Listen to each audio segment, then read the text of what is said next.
إنا نحن نزلنا الذكر وإنا له لحافظون.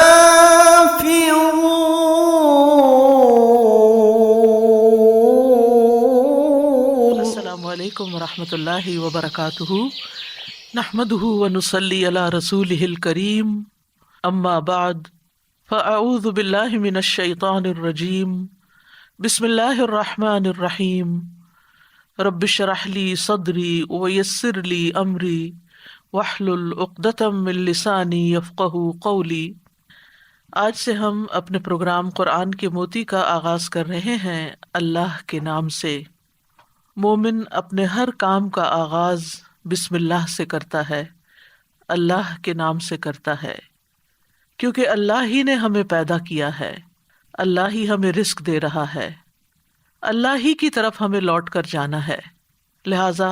ہمیں اس زندگی میں ہر کام کرتے ہوئے اپنے رب کو یاد رکھنا چاہیے۔ قرآن مجید کا آغاز بھی اللہ سبحانہ تعالیٰ نے بسم اللہ سے کیا، اور ہمارے لیے یہی مشروع کیا کہ ہم اپنا ہر قول اور عمل بسم اللہ کے ساتھ شروع کریں۔ پہلی وحی کا آغاز بھی اللہ کے نام کے ساتھ ہوا۔ جبریل امین نے پہلی مرتبہ جب نبی صلی اللہ علیہ وسلم کو قرآن مجید کی پہلی آیت سکھائی تو فرمایا اقرأ بسم ربک الذی خلق، اپنے رب کے نام سے پڑھ جس نے پیدا کیا۔ تو گویا عبادت ہو یا ہمارے دنیا کے کام ہوں، ان سب میں ہمیں اپنے رب کو یاد رکھنا ہے، اور اس کے بے شمار فائدے بھی ہیں۔ اللہ سبحانہ تعالیٰ کا نام بابرکت ہے، لہٰذا جب ہم اللہ کے نام سے کوئی کام شروع کرتے ہیں تو ہمارے کاموں میں برکت پیدا ہو جاتی ہے۔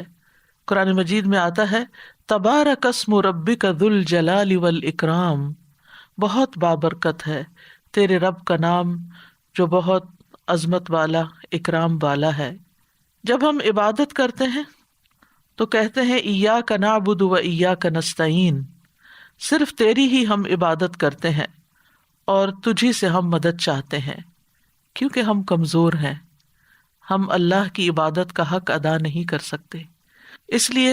کوئی بھی کام جو عبادت کی نوعیت سے تعلق رکھتا ہو، یعنی خاص عبادات سے، ان کے آغاز میں بھی اللہ کا نام لینا چاہیے، کیونکہ اس سے اللہ کی مدد حاصل ہوتی ہے، اور پھر مزید نیک کاموں کی توفیق بھی ہوتی ہے۔ انسان برائی سے بچتا ہے، شیطان کے وار سے محفوظ رہتا ہے، کیونکہ اللہ تعالیٰ کی مدد، توفیق اور سپورٹ انسان کو حاصل ہو جاتی ہے، اور انسان کے اندر کوئی فخر اور غرور نہیں آتا۔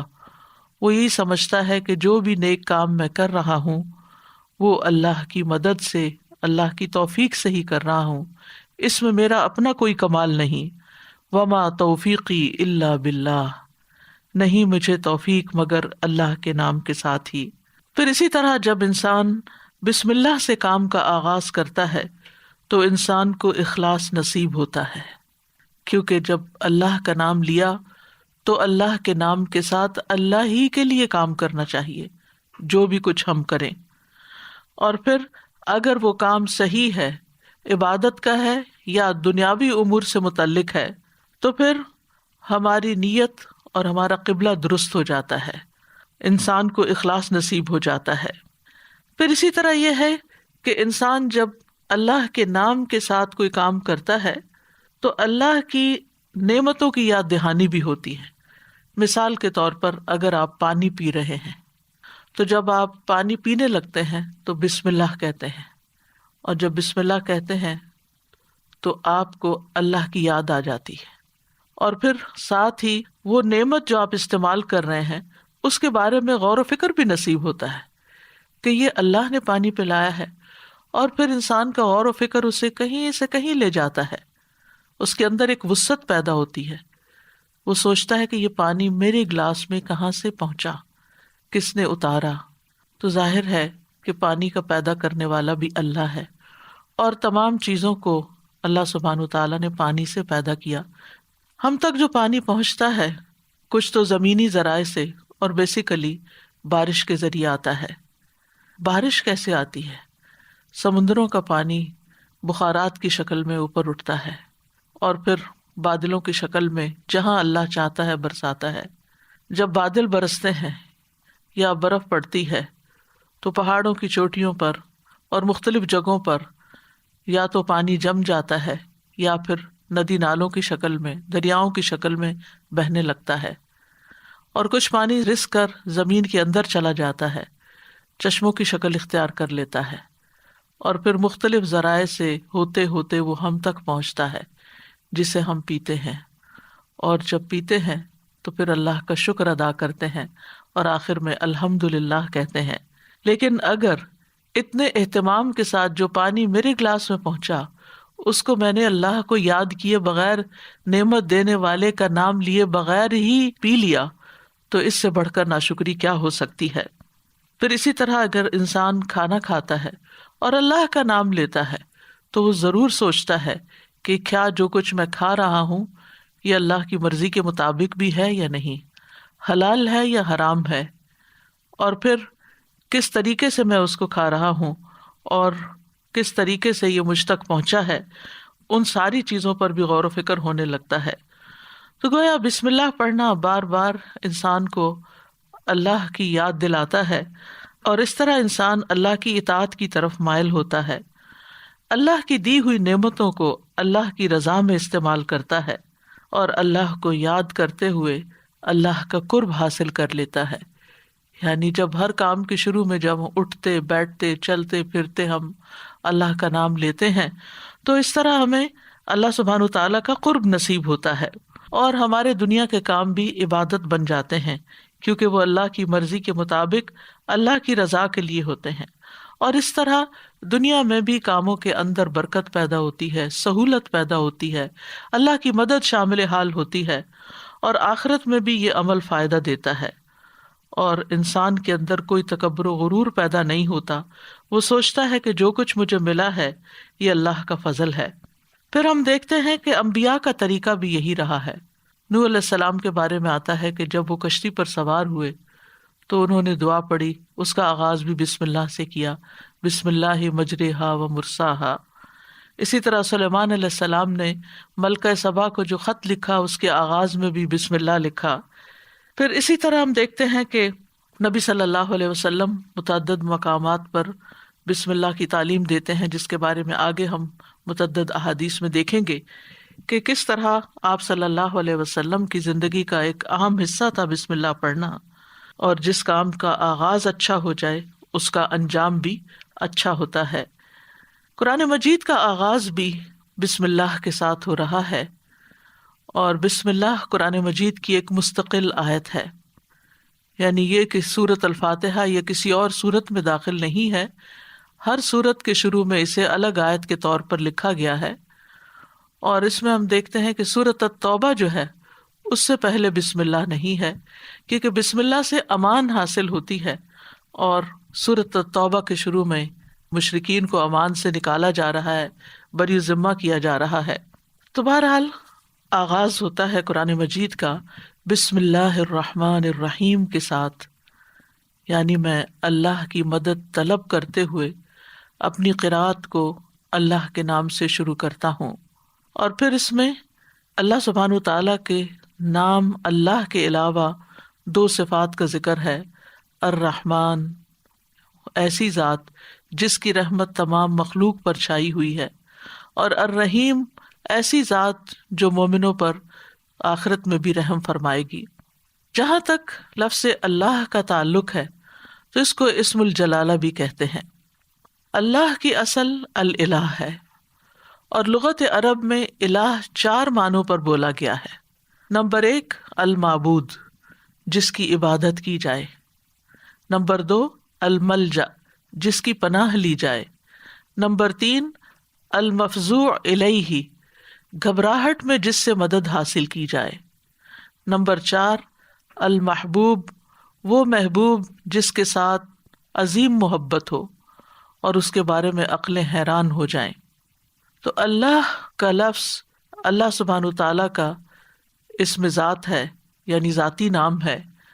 سب ناموں سے عظیم اور اعلیٰ ہے، اور یہ جلیل القدر نام اللہ سبحانہ تعالیٰ کے جتنے بھی باقی نام ہیں وہ سب اسی نام کی طرف لوٹتے ہیں، یعنی وہ اللہ ہی کے نام اور اللہ ہی کی صفات ہیں۔ اور اس کو امام غزالی کہتے ہیں کہ یہ اللہ تعالیٰ کے ناموں میں سے سب سے زیادہ عظیم نام ہے، کیونکہ یہ اس ذات الہی پر دلالت کرتا ہے جو تمام صفات الہیہ کو جمع کرنے والی ہے، یہاں تک کہ کوئی بھی صفت اس سے جدا اور علیحدہ نہیں ہو سکتی۔ یعنی اللہ تعالیٰ کے جتنے بھی باقی اچھے اچھے نام ہیں وہ سب اللہ ہی کے نام ہیں۔ وَلِلَّهِ الْأَسْمَاءُ الْحُسْنَى، کہ اللہ ہی کے لیے ہیں اچھے اچھے نام۔ سورۃ الاسراء میں آتا ہے قُلِ ادْعُوا اللَّهَ أَوِ ادْعُوا الرَّحْمَٰنَ أَيَّمَّا تَدْعُوا فَلَهُ الْأَسْمَاءُ الْحُسْنَى، کہہ دیجئے کہ اللہ کو پکارو یا رحمان کو پکارو، تم جس کو بھی پکارو گے سو بہترین نام اسی کے ہیں۔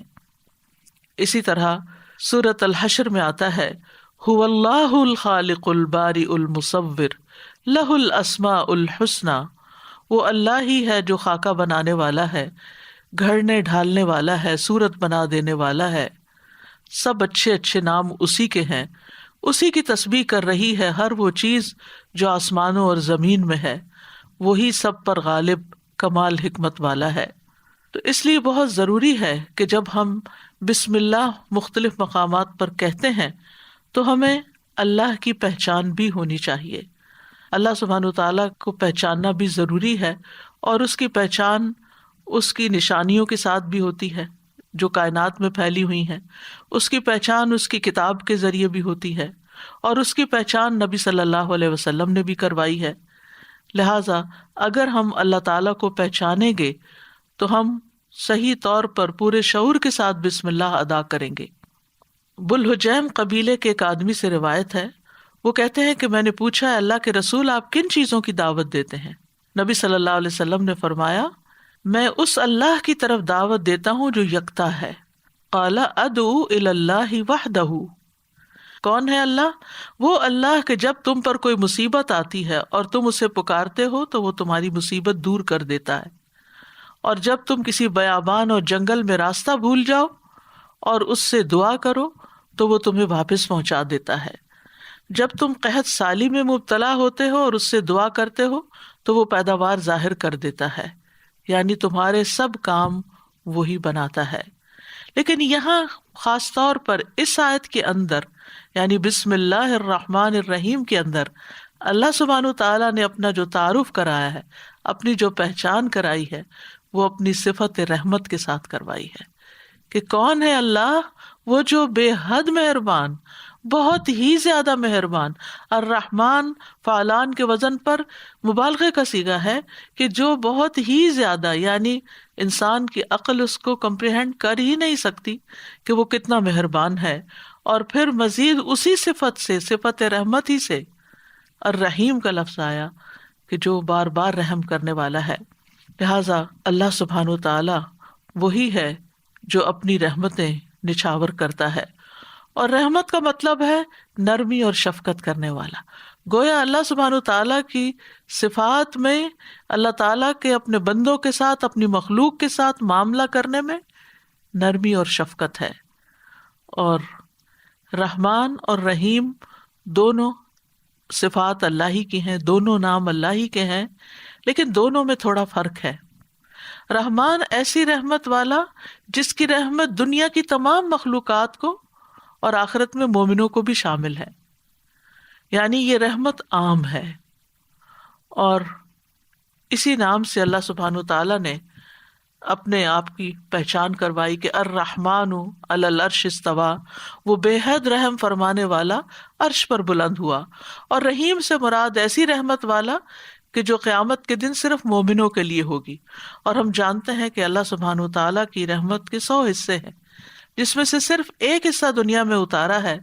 باقی اللہ سبحانہ تعالیٰ نے آخرت کے لیے، یعنی اس کی باقی رحمتیں 99 جو ہیں وہ آخرت کے لیے ہیں، جس کی بنا پر وہ بندوں کی بخشش فرمائے گا۔ یہاں دونوں ناموں کو اکٹھا کیوں کیا گیا ہے؟ اللہ سبحانہ تعالیٰ کے دونوں نام الرحمن اور رحیم کا مل کر آنا اللہ سبحانہ تعالیٰ کی رحمت کے مزید کمال کو بیان کرتا ہے۔ اور اس کے بارے میں ابن القیم رحمہ اللہ کہتے ہیں کہ جہاں تک الرحمن الرحیم دونوں ناموں کو جمع کرنے کا تعلق ہے، تو اس کا معنی ان دونوں معنوں سے اچھا ہے جو معنی ان کے الگ الگ بیان کیے جاتے ہیں، یعنی وہ مزید جمع ہو جاتا ہے۔ اور وہ یہ ہے کہ الرحمن اللہ کی قائم صفت پر دلالت کرتا ہے، اور لفظ الرحیم اللہ کی مخلوق پہ کی جانے والی رحمت سے تعلق رکھتا ہے۔ پس پہلا نام جو ہے اللہ کی ذاتی صفت رحمت پہ دلالت کرتا ہے، اور دوسرا نام اللہ کے فعل پر دلالت کرتا ہے کہ اللہ اپنی رحمت کے ساتھ مخلوق پر رحم فرماتا ہے۔ اور ابن قیم یہ بھی کہتے ہیں کہ ان دونوں صفات کو جمع کرنے کا یہ فائدہ ہے کہ اللہ نے دنیا میں جلد اور آخرت میں بعد میں واقع ہونے والی رحمت کی خبر دی ہے، اور اللہ کی خاص اور عام رحمت کے متعلق خبر دی گئی ہے، اور اللہ کی رحمت اس کے غضب پر غالب ہے۔ ابو ہریرہ کہتے ہیں کہ رسول اللہ صلی اللہ علیہ وسلم نے فرمایا، جب اللہ مخلوق کو پیدا کر چکا تو اس نے اپنی کتاب لوح محفوظ میں لکھا جو اس کے پاس عرش پر موجود ہے کہ میری رحمت میرے غضب پر غالب ہے، اور اس کی رحمت بہت وسیع ہے۔ قرآن مجید میں آتا ہے وَرَحْمَتِي وَسِعَتْ كُلَّ شَيْءٍ، میری رحمت نے ہر چیز کو گھیر رکھا ہے، کوئی اس کو مانتا ہے یا نہیں مانتا، اس کی عبادت کرتا ہے یا نہیں کرتا، جتنے بھی ہم دنیا میں لوگ چل پھر رہے ہیں، سخت سخت نافرمانیاں کرتے ہیں، لیکن اس کے باوجود وہ ہمیں جینے کی مہلت دیتا ہے، رزق دیتا ہے، ہمارے کام سنوارتا ہے، ہمیں مشکلات سے بچاتا ہے۔ تو اللہ کے یہ دونوں نام جو ہیں، انسان کو اگر ان کی پہچان ہو جائے تو ہر غم اور پریشانی اس کی دور ہو جائے، کیونکہ ہر تکلیف میں، ہر مشکل میں اگر انسان یہ یاد کر لے کہ میرا رب بڑا ہی مہربان ہے، بڑی ہی رحمت فرمانے والا ہے، تو انسان کی پریشانی دور ہو جائے کہ وہ ہے کوئی جو میری مشکل آسان کر سکتا ہے، اور وہ اپنی رحمت فرمائے گا اور ضرور کر دے گا۔ تو ہمیں ہر کام سے پہلے بسم اللہ پڑھنی چاہیے، کیونکہ اللہ سبحانہ تعالیٰ کا نام لینے والا کامیاب ہوتا ہے، جیسے کہ قرآن مجید میں آتا ہے قد افلح من تزکا وذکر اسم ربہ فصلی، بے شک کامیاب ہو گیا جو پاک ہوا اور اس نے اپنے رب کا نام یاد کیا، یعنی رب کا یہ نام لینا کامیابی کی علامت ہے، کامیابی کی ضمانت ہے۔ اور پھر نماز پڑھی، اور صبح و شام خاص طور پر اللہ کا نام لینا چاہیے۔ سورۃ الانسان میں آتا ہے وَاذْكُرِ اسْمَ رَبِّكَ بُكْرَةً وَأَصِيلًا، اور اپنے رب کا نام صبح اور پچھلے پہر یاد کیا کرو۔ تو بہرحال اللہ کا نام لینا برکت کا سبب ہے۔ ایک شخص نے نبی صلی اللہ علیہ وسلم سے کہا، ہم کھانا تو کھاتے ہیں لیکن ہم سیر نہیں ہوتے، ہمارا پیٹ نہیں بھرتا۔ آپ نے فرمایا شاید تم الگ الگ کھاتے ہو، اپنے کھانے پہ جمع ہو جایا کرو اور کھانے کے وقت اللہ کا نام لیا کرو، وہ تمہارے لیے اس کھانے میں برکت ڈال دے گا۔ یعنی یہ مطلب یہ ہے کہ اگر تھوڑا بھی ہوگا تو تمہارا پیٹ بھر جائے گا اور تمہاری بھوک مٹ جائے گی۔ اسی طرح اللہ کا نام لینے سے انسان کو ہر طرح کی حفاظت بھی ملتی ہے۔ جابر بن عبداللہ سے مروی ہے کہ رسول اللہ صلی اللہ علیہ وسلم نے فرمایا، جب رات کا آغاز ہو یا جب شام ہو جائے تو اپنے بچوں کو روک لو، گھر سے باہر نہ نکلنے دو، کیونکہ اس وقت شیاطین پھیل جاتے ہیں۔ پھر جب رات کی ایک گھڑی گزر جائے تو انہیں چھوڑ دو اور دروازے بند کر لو، اس وقت اللہ کا نام لو، کیونکہ شیطان بند دروازے نہیں کھول سکتا۔ اللہ کا نام لے کر اپنے مشکیزوں کا منہ باندھو، اللہ کا نام لے کر اپنے برتنوں کو ڈھک دو، خواہ کسی چیز کو چوڑائی میں رکھ کر ہی اس کو ڈھکو، اور اپنے چراغ سونے سے پہلے بجھا دیا کرو۔ تو اس سے کیا پتہ چلتا ہے کہ رات کو آخری کام جو کر رہا ہوتا ہے انسان، چاہے کیسی ہی تھکاوٹ کیوں نہ ہو، یہ کام وہ ہیں جو تقریباً سب لوگ کرتے ہیں، تو ان سب چیزوں پر بھی بسم اللہ پڑھنی چاہیے، اس وقت بھی اللہ کا نام لینا چاہیے۔ پھر اسی طرح اللہ کا نام لینے سے انسان اچانک پہنچنے والی مصیبت سے بھی محفوظ رہتا ہے۔ عثمان بن عفان کہتے ہیں، میں نے رسول اللہ صلی اللہ علیہ وسلم سے سنا، آپ فرماتے تھے، جس نے شام کو 3 بار یہ دعا پڑھ لی اسے صبح تک کوئی اچانک مصیبت نہیں آئے گی، کوئی اچانک مصیبت نہیں آئے گی۔ یعنی اس کا مطلب نہیں کہ دوسری آ جائے گی، یعنی ایک دم کسی قسم کی پریشانی اس کو لاحق نہیں ہوگی۔ اور وہ دعا ہے بسم اللہ الذی لا یضر مع اسمہ شیء فی الارض فی الارض ولا فی السماء وہو السمیع العلیم، اللہ کے نام سے وہ ذات کہ اس کے نام سے کوئی چیز زمین میں ہو یا آسمان میں نقصان نہیں دے سکتی، اور وہ خوب سنتا ہے اور خوب جانتا ہے۔ اور جس نے صبح کے وقت یہ دعا پڑھ لی اسے شام تک کوئی اچانک مصیبت نہیں آئے گی، اور جب شام کو کوئی پڑھ لے تو صبح تک اس کو پریشانی نہیں ہوگی۔ اسی طرح اگر انسان بسم اللہ نہیں پڑھتا تو یاد رکھیے کہ بسم اللہ نہ پڑھنے کا نقصان یہ ہے، ابن عباس کہتے ہیں کہ ابلیس نے اللہ تعالیٰ سے کہا کہ تو نے اپنی ساری مخلوق کا رزق واضح کر دیا ہے، میرا رزق کس میں ہے؟ تو اللہ تعالیٰ نے فرمایا ہر اس چیز میں جس پر میرا نام نہ لیا جائے۔ تو گویا جس چیز پر ہم اللہ کا نام نہیں لیتے وہ رزق پھر شیطان کے حصے میں چلا جاتا ہے، گویا ہم اپنے دشمن ہی کو فیڈ کرتے ہیں۔ قیامت کے دن بھی اللہ کے نام سے وزنی کوئی چیز نہ ہوگی۔ پھر اسی طرح یعنی اس دعا کے پڑھنے کے مواقع کون کون سے ہیں؟ نمبر 1، ہر کام شروع کرنے سے پہلے، تاکہ اس میں برکت اور مدد حاصل ہو، اس کے اندر قبولیت ہو، ہمیں اخلاص نصیب ہو۔ پھر خاص طور پر کھانا کھانے سے پہلے حضرت عائشہ کہتی ہیں کہ رسول اللہ صلی اللہ علیہ وسلم نے فرمایا جب تم میں سے کوئی کھانا کھانے لگے تو چاہیے کہ اللہ تعالیٰ کا نام لے، پھر اگر شروع میں اللہ تعالیٰ کا نام لینا بھول جائے تو چاہیے کہ یوں کہے بسم اللہ اولہ و آخرہ، اللہ کے نام سے اس کھانے کے شروع میں اور آخر میں بھی۔ پھر اسی طرح لباس اتارتے وقت بسم اللہ پڑھنی چاہیے۔ انس رضی اللہ عنہ سے روایت ہے کہ نبی صلی اللہ علیہ وسلم نے فرمایا جنوں کی آنکھوں اور بنی آدم کی شرمگاہوں کا پردہ یہ ہے کہ جب ان میں سے کوئی اپنے کپڑے اتارے تو بسم اللہ پڑھ لے، یعنی اتارنے سے پہلے پڑھ لے، تو جن اور شیاطین کی نظر نہیں لگتی۔ اسی طرح جب آپ بچوں کو کپڑے تبدیل کروا رہے ہوں تو اس وقت بھی بسم اللہ پڑھ لیں۔ اسی طرح بیت الخلاء جاتے وقت یعنی اندر پاؤں رکھنے سے پہلے بسم اللہ پڑھ کے دروازہ کھولیں۔ حضرت علی رضی اللہ عنہ روایت کرتے ہیں، کہتے ہیں کہ رسول اللہ صلی اللہ علیہ وسلم نے فرمایا جنوں کی آنکھوں اور بنی آدم کی شرمگاہوں کا پردہ یہ ہے کہ جب ان میں سے کوئی بیت الخلاء جائے تو بسم اللہ پڑھ لے، کیونکہ جب انسان ننگا ہوتا ہے تو حفاظت کے فرشتے اس سے دور چلے جاتے ہیں، تو اس وقت حفاظت پھر کس سے حاصل ہوگی؟ جب آپ واش روم میں جانے سے پہلے بسم اللہ پڑھ کے پھر داخل ہوں گے۔ اسی طرح وضو سے پہلے ابو ہریرہ کہتے ہیں کہ رسول اللہ صلی اللہ علیہ وسلم نے فرمایا لا صلاۃ لمن لا وضوء لہ ولا وضوء لمن لم یذکر اسم اللہ تعالی علیہ، کہ جس کا وضو نہیں اس کی نماز نہیں، اور جو شخص وضو کے شروع میں اللہ تعالیٰ کا نام نہ لے اس کا وضو نہیں۔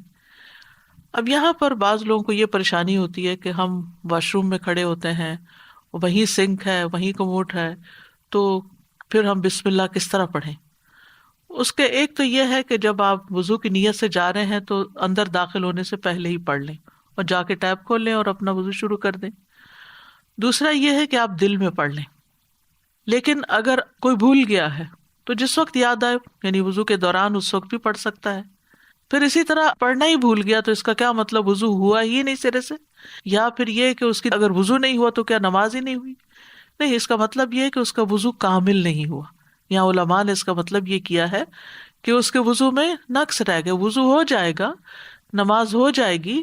لیکن وہ جو برکت حاصل ہونی تھی یا زیادہ ثواب ملنا تھا اس سے انسان محروم ہو جاتا ہے۔ پھر اسی طرح یہ ہے کہ قرآن مجید کی قرأت سے پہلے بسم اللہ پڑھنی چاہیے۔ قتادہ سے روایت ہے، وہ کہتے ہیں کہ انس رضی اللہ عنہ سے سوال کیا گیا کہ نبی صلی اللہ علیہ وسلم کی قرأت کیسی تھی،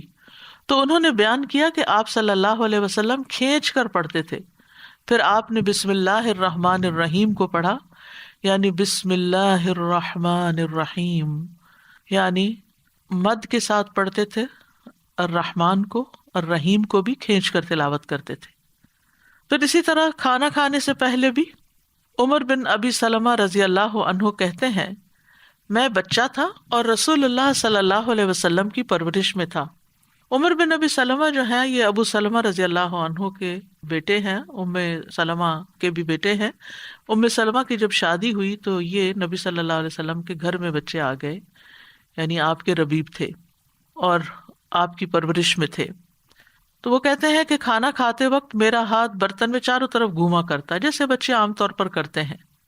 تو رسول اللہ صلی اللہ علیہ وسلم نے مجھ سے فرمایا، اے لڑکے، بسم اللہ پڑھ لیا کرو اور دائیں ہاتھ سے کھایا کرو،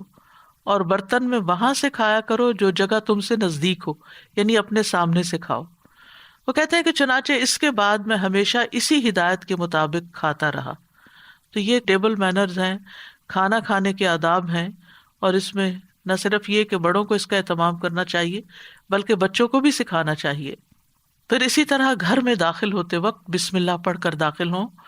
جابر رضی اللہ عنہ سے روایت ہے، وہ کہتے ہیں کہ میں نے رسول اللہ صلی اللہ علیہ وسلم کو فرماتے ہوئے سنا، جب آدمی اپنے گھر میں داخل ہوتا ہے تو وہ داخل ہوتے وقت اور کھانا کھاتے وقت اللہ کا نام لیتا ہے، تو شیطان کہتا ہے کہ آج تمہارے لیے اس گھر میں نہ رات گزارنے کی جگہ ہے اور نہ ہی رات کا کھانا ہے۔ اور اگر وہ داخل ہوا لیکن اپنے داخل ہوتے ہوئے اللہ کا نام نہ لیا تو کہتا ہے تم نے رات گزارنے کی جگہ پا لی، اور اگر اپنے کھانا کھانے کے وقت اللہ کا نام بھی نہ لے انسان تو شیطان کہتا ہے تم نے رات گزارنے کی جگہ اور رات کا کھانا پا لیا، یعنی ہماری چیزوں میں پھر اس کی شراکت ہو جاتی ہے۔ اب دیکھیں کہ بہت سارے مسائل اور بہت ساری بیماریاں عام ہو چکی ہیں جن کی بعض اوقات تشخیص بھی نہیں ہو پاتی، اور پھر ہم بعض اوقات یہ سمجھتے ہیں کہ شاید جادو ہو گیا ہے یا پھر یہ کوئی نظر لگ گئی ہے، لیکن اگر ہم ان آداب کا خیال رکھیں تو انشاءاللہ شیطان جو ہمارا دشمن ہے اس کے شر سے محفوظ رہیں گے۔ نہ صرف یہ کہ خود اپنے لیے بلکہ اپنے گھر والوں کے لیے بھی ان کو تعلیم بھی دیں اور ان کو یاد دہانی بھی کرائیں، اور ان کی پروٹیکشن کا انشاءاللہ بہترین سر و سامان ہوگا۔ اسی طرح رات کو سونے سے پہلے بسم اللہ پڑھ کر بستر جھاڑنا چاہیے۔ رسول اللہ صلی اللہ علیہ وسلم نے فرمایا، صحیح مسلم کی روایت ہے، جب تم میں سے کوئی اپنے بستر پر جائے تو اسے چاہیے کہ وہ اپنے تہبند کا کونا پکڑے اور اس سے اپنا بستر جھاڑ لے اور بسم اللہ پڑھ لے، کیونکہ وہ نہیں جانتا کہ کون اس کے بعد اس کے بستر پر آیا۔ یہ بات بڑی اہم ہے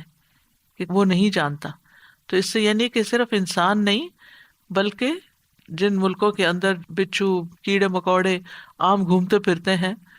اور خاص طور پر گرمیوں کے موسم میں نکل آتے ہیں، یہ لوگ کھلی چھت میں یا کھلی فضا میں سوتے ہیں، بعضوں کے چارپائیاں سارا دن وہیں بچھی رہتی ہیں، تو معلوم نہیں کہ بستر کے اندر یا بیڈ کے اندر کون سی ایسی چیز گھس گئی کہ جس کو جھاڑنے سے وہ نکل جائے گی۔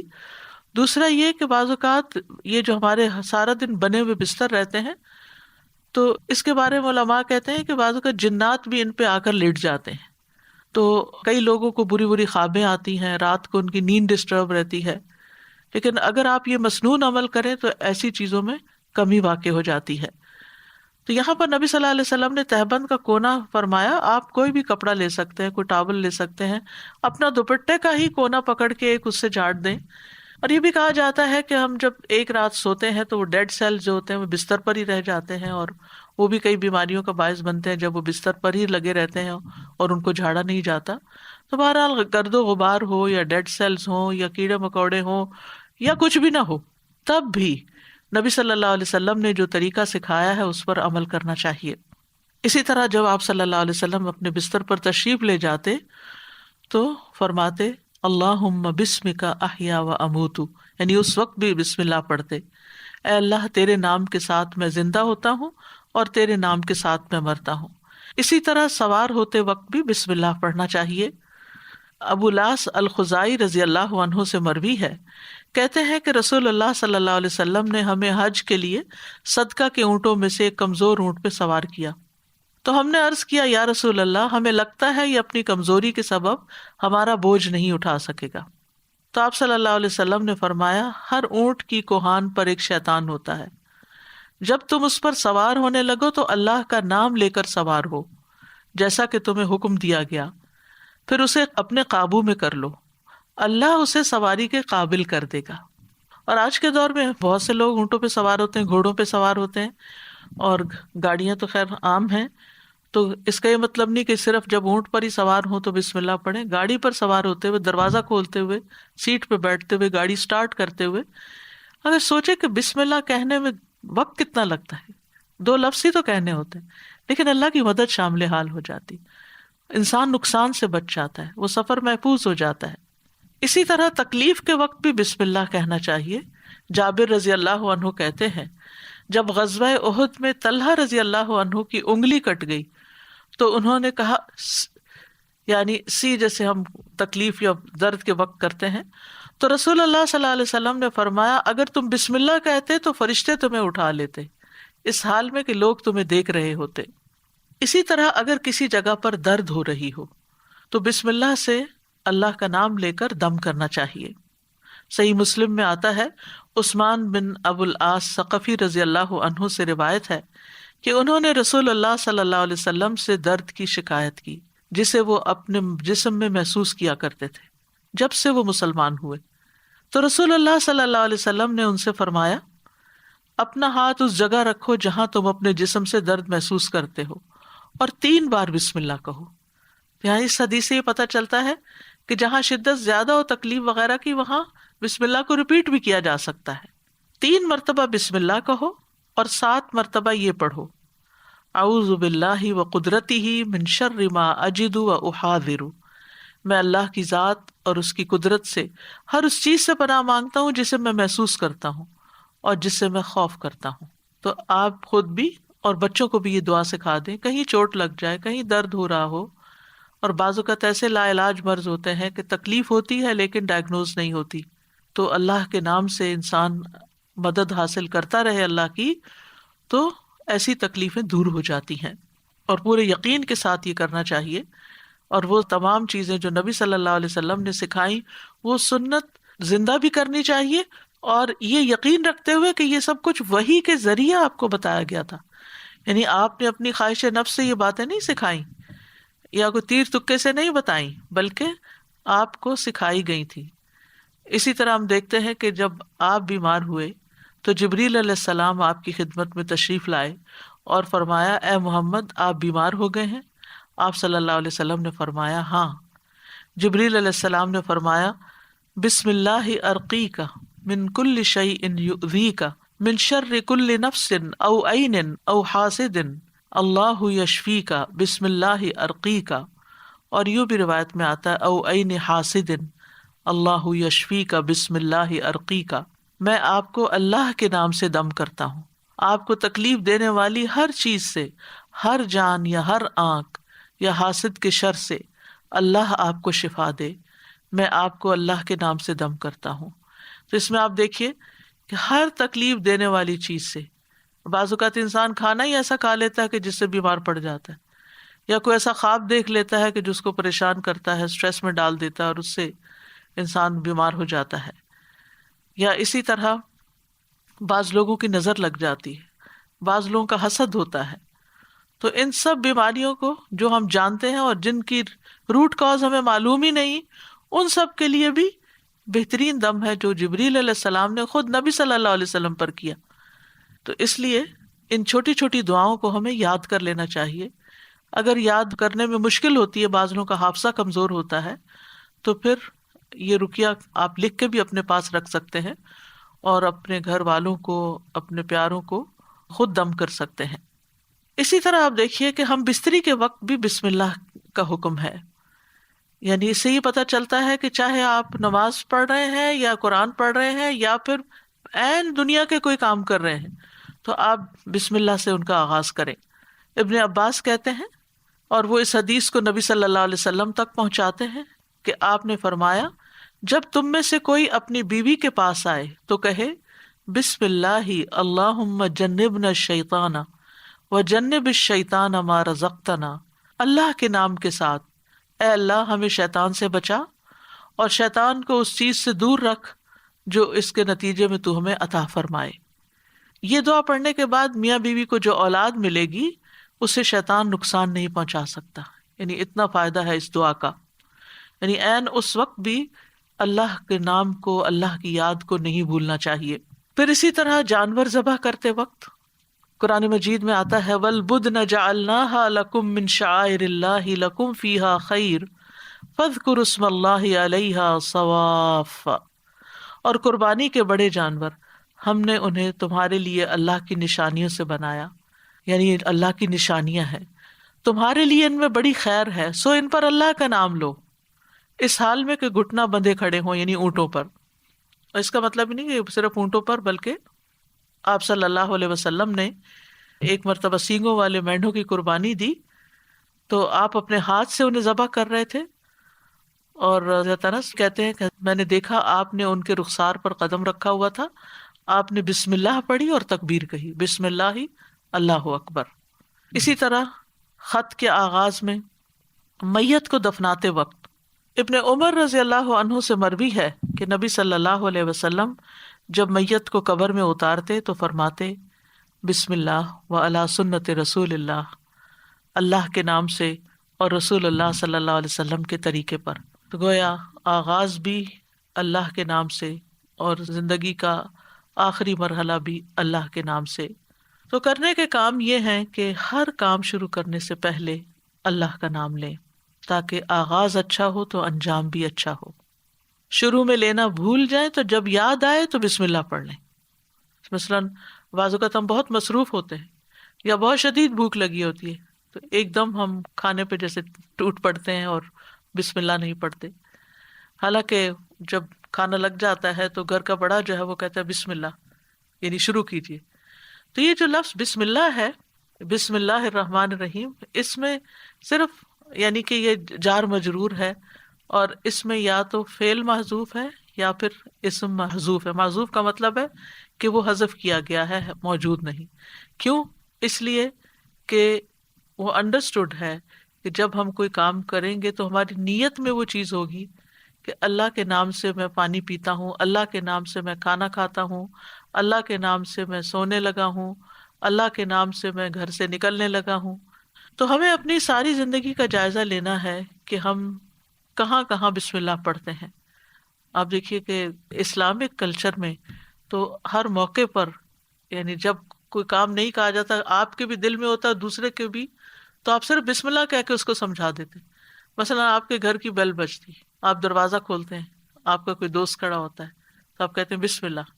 آپ یہ نہیں کہتے اندر داخل ہو جاؤ، یہ نہیں بولتے، آپ کہتے بسم اللہ۔ آپ اس کو بٹھاتے ہیں، وہ آپ کے لیے کوئی گفٹ لایا ہوتا ہے تو آپ کو کہتے ہیں بسم اللہ، یہ آپ کے لیے ہے، یعنی پورا جملہ بھی نہیں بولتے، صرف بسم اللہ۔ پھر اسے آپ اس کو کھانے پہ بٹھاتے ہیں، کھانا پیش کرتے ہیں تو کہتے ہیں بسم اللہ۔ ہاتھ دھلانے کے لیے جاتے ہیں تو کہتے ہیں بسم اللہ۔ یعنی بسم اللہ ہم ایسے لفظ ہیں کہ جو ہماری ساری ما فی الضمیر کو بیان کر دیتے ہیں، اور کہنے والا بھی جانتا ہے کہ وہ اللہ کا نام کیوں لے رہا ہے، اور سننے والا بھی سن رہا ہوتا ہے کہ اللہ کا نام کیوں لیا جا رہا ہے یہاں۔ تو اس لیے ہر کام شروع کرنے سے پہلے اس میں ایکشن جو ہے وہ ہڈن ہے، وہ دل میں ہے آپ کے، لیکن بس اللہ کا نام لینا برکت کا باعث ہوگا۔ تو اللہ کے نام کی برکتیں حاصل کریں، حسرتوں سے بچیں۔ یعنی آپ بیٹھنے لگے ہیں کہیں تو بسم اللہ پڑھ کے بیٹھ جائیں، وہاں سے اٹھنے لگے ہیں تو بسم اللہ پڑھ لیں، اپنی یہ عادت بنا لیں۔ اور بچوں کے سامنے ذرا اونچی آواز سے بسم اللہ کہیں تاکہ وہ سنیں اور بار بار سنتے رہیں۔ مجھے یاد ہے بچپن میں جب کوئی بچہ گر جاتا تھا تو ہماری پھوپھی ہمارے ساتھ رہتی تھی، تو اس وقت بھی بسم اللہ پڑھتی، پھر اٹھاتے ہوئے، پھر اس چوٹ کو سہلاتے ہوئے، یعنی ہر دوسرے کام میں بسم اللہ بسم اللہ۔ بچوں کو دودھ پلاتے ہوئے، بچوں کو اٹھاتے ہوئے، ان کو چینج کرتے ہوئے، تو یعنی بسم اللہ ہماری گھٹی میں پڑ جانی چاہیے کہ ہم کوئی کام اللہ کی یاد کے بغیر نہ کریں۔ جس سے انسان کو محبت ہوتی ہے وہ اس کے دل میں رہتا ہے اور اس کو ہمیشہ وہ یاد کرتا رہتا ہے۔ تو جو لوگ اللہ سے محبت کرتے ہیں، اور اللہ کا لفظ کا تو معنی ہی کیا ہے، ایک معنی یعنی مألوہ، یعنی جس سے شدید محبت کی جاتی ہے، جیسے اردو میں لفظ والہانہ کہتے ہیں آپ، والہانہ جس سے محبت کی جاتی ہے۔ تو اگر ہم اس کو اپنا اللہ سمجھتے ہیں، محبوب سمجھتے ہیں، اور اس سے والہانہ محبت کرتے ہیں، اور اس کی طرف پناہ لینا چاہتے ہیں، اپنے دشمن سے بچنا چاہتے ہیں، تو پھر اس کے لیے آپ اپنی عادت بنا لیں۔ اور جتنے مقامات کا میں نے ذکر کیا ہے ان پر تو خاص طور پر بسم اللہ کہنا نہ بھولیں۔ انشاءاللہ آپ دیکھیں گے کہ اس کی برکت سے، کہتے ہیں نا بسم اللہ کی برکت، تو بسم اللہ کی برکت سے آپ کی زندگی کے بہت سے کام آسان ہوں گے، بہت سی پریشانیوں سے نجات ملے گی۔ تو آئیے ایک دفعہ ہم خوبصورت آواز میں بسم اللہ سن لیتے ہیں۔ بسم اللہ الرحمن الرحیم۔ اس کے ساتھ ہی میں آپ سے اجازت لیتی ہوں، کل انشاءاللہ دوسرے پارے سے ایک آیت کا انتخاب کر کے آپ کے ساتھ بات چیت ہوگی۔ یہ رمضان کے سلسلے کی ایک کڑی ہے، اور اس وجہ سے ہر پارے سے صرف ایک آیت کو سلیکٹ کیا گیا ہے تاکہ ہم ایک آیت کو سمجھ بھی جائیں اور اس کو اپنی زندگی میں لے آئیں، تاکہ ہمارا علم ہم پر بوجھ نہ ہو، ہمارے لیے عمل کرنا آسان ہو۔ یعنی کبھی یہ روایت رہی کہ ایک دن میں ایک سپارہ پورا پڑھ لیا جائے، کبھی تیز بارش ہوتی ہے، اور کبھی ایک دن میں بس ایک آیت ہی سمجھ لی جائے۔ تو اصل مقصد کیا ہے؟ تدبر اور عمل، کہ ہم غور و فکر بھی کریں اور اس کے ساتھ ساتھ عمل بھی کریں۔ وآخر دعوانا ان الحمد للہ رب العالمین۔